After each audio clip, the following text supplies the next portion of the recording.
सबसे पहले तो देखिए कुछ अनडिस्प्यूटेड फैक्ट्स हैं इस समय इस घटनाक्रम को लेकर। ये जिसको संसद की सुरक्षा में चूक से लेकर तरह-तरह के नोमेनक्लेचर से नवाजा जा रहा है। इस पूरे प्रकरण को लेकर कुछ फैक्ट्स हैं जो अब तक अनडिस्प्यूटेड हैं और अब तक अनडिस्प्यूटेड है तो मुझे नहीं लगता है कि इसका कोई दूसरा पक्ष भी सामने आएगा। वो ये है कि ये जितने भी नौजवान थे जिन्होंने संसद में घुसकर विरोध प्रदर्शन करने को जो मजबूर हुए, मैं मजबूर शब्द का इस्तेमाल कर रहा हूँ, ये सब एक तरह के पारिवारिक पृष्ठभूमि से आ रहे हैं। इन सब की कुछ एक तरह की कहानी है और इन सब के परिवारों से जब बातचीत हुई, अलग-अलग मीडिया वालों ने, अखबारों ने जो रिपोर्ट किया, उसमें एक बात कॉमन है कि ये सभी बेरोजगारी से त्रस्त थे, फ्रस्ट्रेटेड थे, डिप्रेशन में थे। बिल्कुल कॉमन है, हर किसी के केस में आप देख लीजिए। दूसरा अनडिस्प्यूटेड फैक्ट, ये सब बड़े जो एवरेज इंडियन सिटीजन है उससे ज्यादा जागरूक नौजवान है। ये लोग भगत सिंह को पढ़ रहे हैं, ये लोग गांधी, जेपी लोहिया को पढ़ रहे हैं, ये समाज को लेकर, देश को लेकर चिंतित हैं, ये देश प्रेमी हैं। ये ललित झा के कई नोट्स कई चैनलों पे चलाए जा रहे थे, आपने देखा होगा। बाकी जितने अलग-अलग जो नौजवान थे उनके सोशल मीडिया पोस्ट्स और उनके गतिविधियां और उनके जो पोजीशंस थे वो सब भी सार्वजनिक हो चुके हैं। तो एक जो औसत भारतीय है उससे ज्यादा जागरूक नौजवान है ये, और ये सब भगत सिंह से प्रेरित है। ये सब तो अनडिस्प्यूटेड फैक्ट है। ये अलग बात है कि भगत सिंह से प्रेरित होना भी अगर अपराध हो जाए इस देश में, जैसा कि बनाया जाने की कोशिश हुई है इस मामले में भी, तो वो तो एक अलग डिबेट ही है खुद में फिर अलग से बैठकर उस पर किया जाएगा कि क्या भगत सिंह से प्रेरणा लेना जो है वो युवाओं के लिए अपराध हो जाएगा।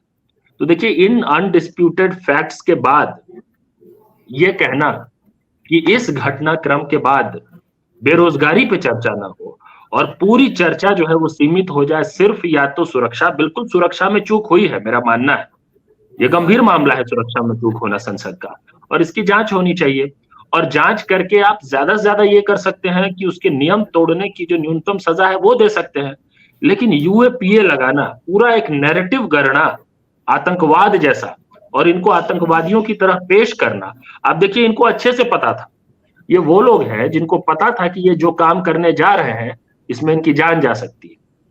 सिर्फ जान नहीं जा सकती, अगर जान बच जाए तो जीवन जहन्नुम बन सकता है। टॉर्चर सहना पड़ेगा, जेल जाना पड़ेगा, अलग थलग हो जाएंगे पूरी तरह से। अपराधी, आतंकवादी नहीं तो कम से कम अपराधी तो कहलाएंगे, ये सब इनको पता था। उसके बावजूद ये क्यों विवश हुए, क्यों मजबूर हुए? असल चर्चा ये होना चाहिए था अगर संवेदनशील चर्चा हो रही होती हमारे देश में।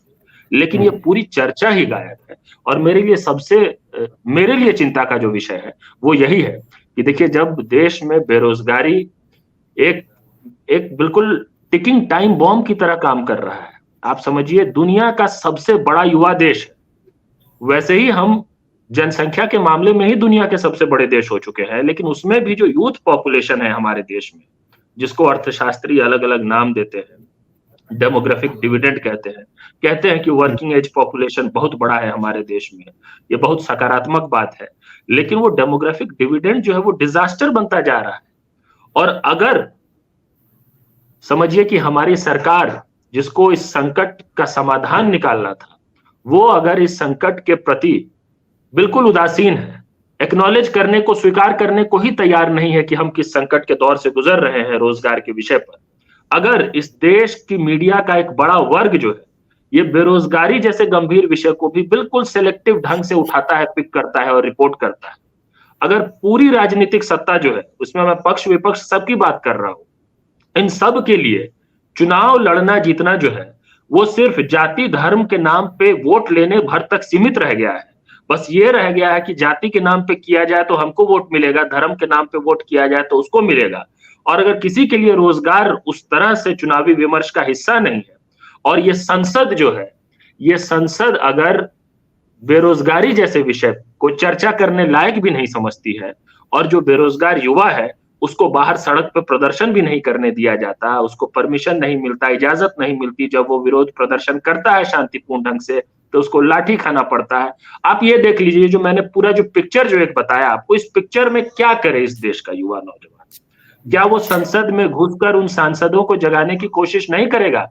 वो जंतर मंतर पे विरोध प्रदर्शन ना करने दिया जाए, अगर सड़क पे प्रदर्शन ना करने दिया जाए, और अगर वो करता भी है तो उससे न चर्चा होती है, न किसी का ध्यान आकृष्ट होता है, न संसद को चिंता होती है, न सरकार को चिंता होती है। तो वो अगर संसद में जाके वो ये कह रहा है कि हम बेरोजगार हैं, इस देश में बेरोजगारी बड़ी समस्या है, तो उस संसद को तो संवेदनशीलता से कम इस बात को